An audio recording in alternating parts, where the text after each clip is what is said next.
Assalamualaikum warahmatullahi wabarakatuh. Alhamdulillahirabbil alamin wa bihi nasta'in ala umurid dunya waddin wassalatu wassalamu ala asyrafil anbiya'i wal mursalin sayyidina wa maulana Muhammadin wa ala alihi wa sahbihi ajma'in amma ba'du. Pertama, marilah kita panjatkan puji syukur kita kehadirat Allah Subhanahu wa Ta'ala atas segala limpahan rahmat, taufik, hidayah serta inayahnya, sehingga kita semua dapat berkumpul dalam majelis ini dengan keadaan sehat walafiat tanpa ada suatu halangan apapun. Kedua kalinya, sholawat serta salam senantiasa tetap tercurahkan kepada beliau, junjungan kita Nabi Agung Nabi Muhammad Sallallahu Alaihi Wasallam. Biqaulina Allahumma sholli ala sayyidina Muhammad. Semoga dengan bacaan sholawat tadi kita semua mendapatkan syafaatnya di yaumul qiyamah nanti. Amin amin ya rabbal alamin. Hadirin yang saya hormati, kali ini saya akan membahas tentang pentingnya berbakti kepada ibu. Ibu pastinya sudah tidak asing lagi di pendengaran kita semua. Ya, ibu adalah seorang wanita yang telah menghadirkan kita ke dunia.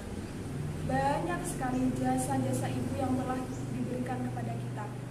Tidak hanya itu, jika kita kembali ke masa lalu, ibu juga yang mengandung kita, ibu yang melahirkan kita, ibu yang menyusui kita, ibu yang merawat kita, ibu juga yang mendidik kita dari kecil. Seperti yang sudah dijelaskan dalam Al-Quran, terdapat pada surat Luqman ayat 14 yang berbunyi, Bismillahirrahmanirrahim. Wawasainal insana biwalidayhi hamalathu ummuhu wahnan ala wahnin wa fisaluhu fi amaini anishkuri waliwalidayka ilayyal masir. Yang artinya, dan kami perintahkan kepada manusia agar berbuat baik kepada kedua orang tuanya. Ibunya telah mengandungnya dalam keadaan lemah yang bertambah-tambah, dan ibunya telah menyapihnya dalam usia 2 tahun. Bersyukurlah kepadaku dan kepada kedua orang tuamu, hanya aku kepadamu kembali. Dalam ayat tersebut dijelaskan bahwa ibunya telah mengandung selama 9 bulan dengan keadaan lemah yang bertambah-tambah. Hal ini dimaksudkan ketika ibu kita mengandung kita selama 9 bulan, pastinya ibu kita susah untuk melakukan kegiatan, seperti susah untuk berjalan, susah untuk tidur, susah untuk melakukan kegiatan yang lainnya. Seperti saya teringat sebuah cerita tentang seorang anak yang menggendong ibunya untuk melaksanakan haji, yaitu anaknya bernama Uwais Al-Qarni. Uwais Al-Qarni adalah seorang pemuda yatim yang tinggal berdua bersama ibunya. Mereka hidup sebatang kara, atau bisa dibilang atau bisa dikatakan sebagai keluarga yang kurang mampu. Uwais Al-Qarni setiap harinya merawat ibunya yang memiliki penyakit kusta yang menjadikan kulit ibunya menjadi belang-belang. Uwais Al-Qarni selalu merawat ibunya dan memenuhi semua kebutuhan ibunya. Namun, ada satu hal yang Uwais Al-Qarni susah atau sulit untuk mengabulkannya, yaitu ketika ibunya meminta dihajikan oleh Uwais Al-Qarni.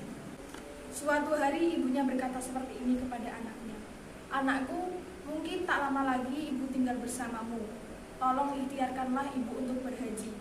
Seperti itulah ibunya berkata kepada Uwais Al-Qarni. Seketika dalam hati Uwais Al-Qarni pun termenung, memikirkan bagaimana cara ia melaksanakan permintaan ibu tersebut. Kemudian Uwais Al-Qarni berniat untuk memenuhi permintaan ibunya dengan cara ia membangun kandang di atas bukit.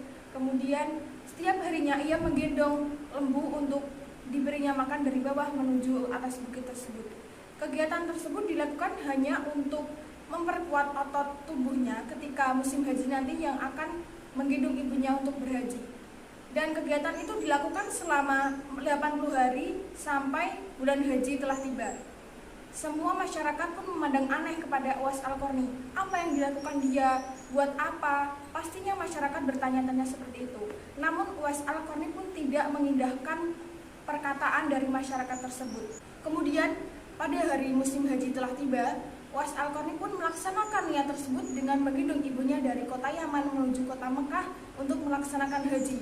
Uwais Al-Qarni juga menggendong ibunya ketika tawaf, ketika sa'i, dan mengikuti rukun-rukun haji yang lainnya.